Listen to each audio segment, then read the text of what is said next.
Hello everyone, this is Ayush. तो कैसे हैं आप सभी। तो आज की वीडियो में हम बात करने वाले हैं how to registration in HNPGU। So चलिए शुरू करते हैं। तो सबसे पहले आपने जाना है HNPGU CUET.samarth.edu.in एंड आप ये अपने गूगल ब्राउजर या फिर किसी भी गूगल क्रोम वटेवर या फिर अपने किसी भी ब्राउजर पे आप सर्च कर सकते हैं। सर्च करने के बाद जो आपको फर्स्ट इंटरफेस होगा will be like that and आपने जो फर्स्ट लिंक आएगा हेमवती नंदन बहुगुणा गढ़वाल विश्वविद्यालय का उसे क्लिक करना है या फिर आप लॉगिन या फिर न्यू रजिस्ट्रेशन पे भी क्लिक कर सकते हैं।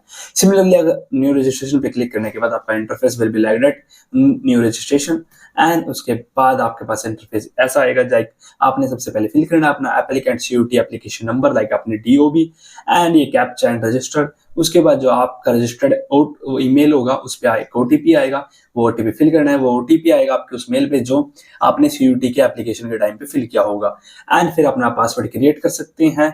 Set up password of 6 digit and recreate and फिर रजिस्टर करने के बाद जो आपका इंटरफेस होगा विल बी लाइक दैट। आपका जो OTP हो चुका होगा वेरीफाइड एंड आप अपना रजिस्ट्रेशन कर सकते हैं कंप्लीट।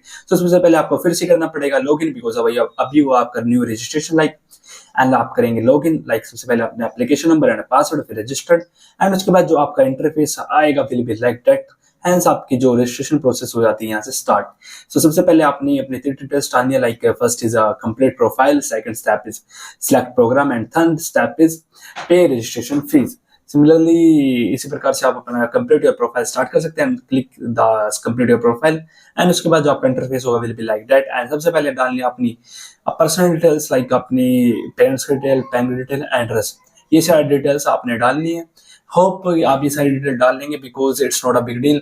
ये आपने CUET एप्लीकेशन के टाइम पे भी डालनी होंगी। जस्ट आपकी डिफरेंट है वो है बैंक डिटेल जस्ट बिकॉज की इन अदर केस लाइक आप अपना एडमिशन कैंसिल कराते हैं आफ्टर डिपॉजिट द फीस। सो आपकी फीस आपके इस बैंक अकाउंट पे वापस रिफंड हो जाएगी विद इन 2 और 3 months according to college and इसलिए आपने अपनी बैंक डिटेल्स बहुत ही संभल के डालनी है एंड अपना एड्रेस एंड पेरेंट्स की डिटेल्स, काफी सारी डिटेल्स हैं वो आप फिल कर सकते हैं। सिमिलरली अगर हम बात करें फिर व्यू प्रोफाइल आपकी हो जाती है complete and select program. So select program में अपना बैचलर्स या PG वटेवर एंड अपनी ब्रांच स्ट्रीम ऑफर्स जो भी आप सिलेक्ट कर सकते हैं। सिलेक्ट करने के बाद आपकी पर्सनल डिटेल्स आएंगी सब वो आप फिल कर देना and academic details like 10th 12th के मार्कशीट्स के marks, maximum marks, minimum marks, total marks and subject wise marks ये आपको फिल करने हैं इंडिविजुअली एंड उसके बाद आपके some other details and upload करने हैं आपको documents like income, CUET admit card and जो भी आपका कास्ट सर्टिफिकेट होगा एंड जो आपका फोटो एंड सिग्नेचर होगा वो ऑलरेडी अपलोडेड होगा जस्ट बिकॉज वो आपके CUET एप्लीकेशन से यहाँ पे रेफर हो जाएगा।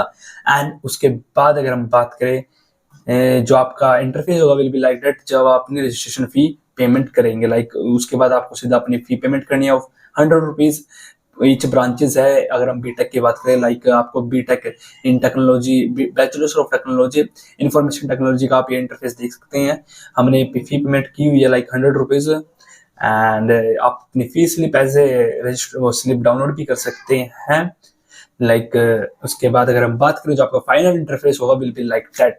लाइक जो आपके प्रोग्राम्स होंगे जो आपने रजिस्टर किया होगा वो ऐसे ही शो हो रहे होंगे। लाइक हमने अप्लाई किया हुआ है bachelors of technology computer science and engineering.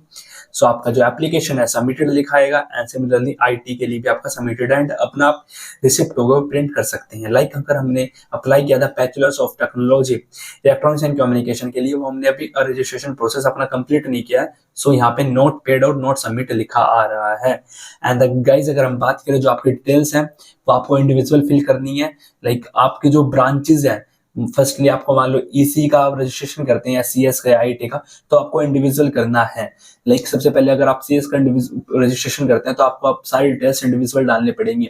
But similarly अगर आप IT या किसी भी ब्रांच का रजिस्ट्रेशन करते हैं तो जब आप फर्स्ट रजिस्ट्रेशन करते हैं तो आपको सारी डिटेल्स इंडिविजुअल डालनी है। सेकंड टाइम में आपको जो आपकी पर्सनल डिटेल्स है वो डालनी नहीं है, आपको सिर्फ एकेडमिक्स डिटेल्स इंडिविजुअल डालनी पड़ेगी। अदरवाइज बाकी सारी डिटेल्स रेफर हो जाएंगे आपके पिछले ही रजिस्ट्रेशन से। एंड जैसे कि आप ये देख सकते हैं your profile details has been submitted and locked. आपकी जो प्रोफाइल डिटेल है वो सबमिटेड एंड लॉक्ड है। You can now select more programs after satisfying their minimum eligibility criteria. Sorry आज टंग स्लिप हो रही है काफी ज्यादा। एंड सिमिलरली आपका जो रजिस्ट्रेशन प्रोसेस है समाप्त हो जाता है। That's it, your registration is complete. आपका जो फाइनल डैशबोर्ड होगा वो इस प्रकार से दिखेगा, लाइक ये आपका application submitted and print. And if you have any doubt regarding HNPQ, so you can join our WhatsApp community link in description. आप अपने हमारी कम्युनिटी डाउन ज्वाइन कर सकते हैं, जो इसका लिंक मैं डिस्क्रिप्शन में डाल दूंगा। एंड गाइस, अगर हम बात करें नेक्स्ट स्लाइड की, thanks for watching and do subscribe, do follow engineers vlogs. So आज के लिए सिर्फ इतना ही, मिलते हैं नेक्स्ट वीडियो में, बाय।